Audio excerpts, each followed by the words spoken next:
My name is Carol Wyborg, and what am I pushing? Okay. And I know that none of you know me, but that's okay. I, too, am an ex-teacher, and I met Donna at the swimming pool at St. James Health Club. I used to love the way Donna would come out of class, and she'd say, "Oh, wasn't that a good exercise experience?" Now, realize that at this time, Donna was having a little bit of heart problem and wasn't moving a whole lot. And we'd look over in the corner sometime, and she'd kind of be going like this when we were supposed to be going like this. But she was so much in favor of it. We both actually came in there back a while on canes and so on, and had graduated from those. But I can remember then going from the cooler waters to the whirlpool, where we would sit with everyone, many retirees, discussing school and also discussing food. Isn't that what everyone discusses? And, you know, where did you go, what restaurant? Oh, let me give me the name of that one. But everyone at the health club had nothing but wonderful things to say about Donna. I don't know anyone that was not positive there. And we, you know, got together a card and a few donation money and so on. But everybody was saying she was the sweetest person, even though I didn't always understand her. And when I found out she'd been here 38 years, I thought, okay. And she still talked North Carolinian. Earl and Donna and I, Mariana, have been together for about 40 years. My wife has already spoken about the fact that Donna and she taught together, and Earl and I were together at the lab school. We started out in Park Forest South. He'd pick me up in the morning, and we'd go to the train station and ride the IC into Hyde Park. Though we've known each other for such a long time, I don't think it was until about 15 years ago that we started fairly regularly, once or twice a month, going out to a restaurant, usually Aurelio's, and having dinner. And those were great times. We had a lot in common, I would say, because of our teaching experiences, our political views, which were very much similar, and also our family. And so we spent a lot of time talking about that. We would talk about Kate, our daughter, whom she had taught in 6th grade, about John and Shelley and our grandkids, Sarah and Nick. And we would hear about Dina, Tim, and Alan. And, you know, pizza at Aurelio's will never quite be the same, Earl. I don't know if we can go back there or not, but we'll try. I also appreciated her. This has to be a true friend who do something like this. She came to my art shows, and she would always look at the artwork very, very carefully. And if there was that right color of blue, she might make herself happy, and me too, by purchasing it. I think Donna is one of the largest collectors of my artwork in the Chicagoland area, and for that I would deeply appreciate her forever. Everybody else has talked about her personality, and I found her very charming. She had a way about stating what she wanted to, what she believed in, but I always saw the charm, and that just mystified me and captured me, and that's the way I'll always remember her. My name is Leone. I work with the Chicago Workers Collaborative, and on behalf of our entire organization, I think we came to say thank you to Donna, thank you to Earl, for a whole lot of things. I think the main thing is for training, inculcating in your son Tim a sense of justice, a sense of dignity, and a sense that the world we came in might be a little better when we leave it if we put the right effort into it.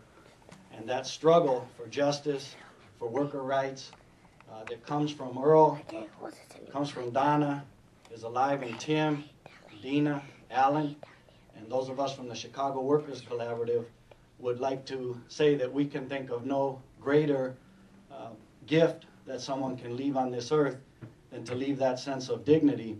And that is something that will live in the Chicago Workers Collaborative and in the struggle for justice forever. Thank you very much, Donna. Donna was a very dear friend of mine. I met her in 1968. You can think that back that far. And I was substitute teaching, and I got a job teaching across the hall from her at Matteson Elementary School. And she said, I'll show you the, I'll show you the things to do here and the things not to do here. And I'd had just a little experience teaching, and we were both in our 20s. It's sort of like I can't remember what I did yesterday, but I can tell you what I did when I was 28. Anyway, we became very good friends, and I thought she was just charming because she had this bright red hair. And I thought, oh, she is so pretty. And one afternoon, in the hallway, there was a man with bright red hair. And I thought, well, that's got to be your brother. And because I thought, red hair, must be your brother. And she came out and she said, oh, no, that's my husband. And we became good friends, and we became good friends with a group. It was the Callahans, and the Bells, and the Nelsons, and the Lipschutz. We had dinner together once a month, and then we sort of played bridge. Some of us knew how to play bridge, and Earl knew how to play the cards, but he refused to learn how to bid. Well, you never got there, yeah.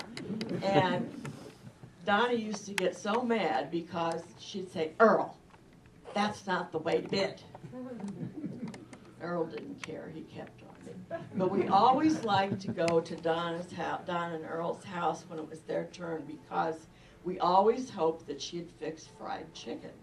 Because she could make fried chicken like nobody I know. I couldn't do it. And we always enjoyed it. When I left Matteson Elementary School, and she stayed there, then we both ended up at Huth Upper Grade Center. And we continued our friendship, and we continued our circle of friends, and it got bigger and got bigger. And, oh, before I forget, we had one new principal at Matteson Elementary School who shall be nameless. He was right out of college, and he informed us at the end of the year, it wasn't him. At the end of the year, he informed Donna and I that we were going to change rooms, and we were going to change grades, and we were going to do this.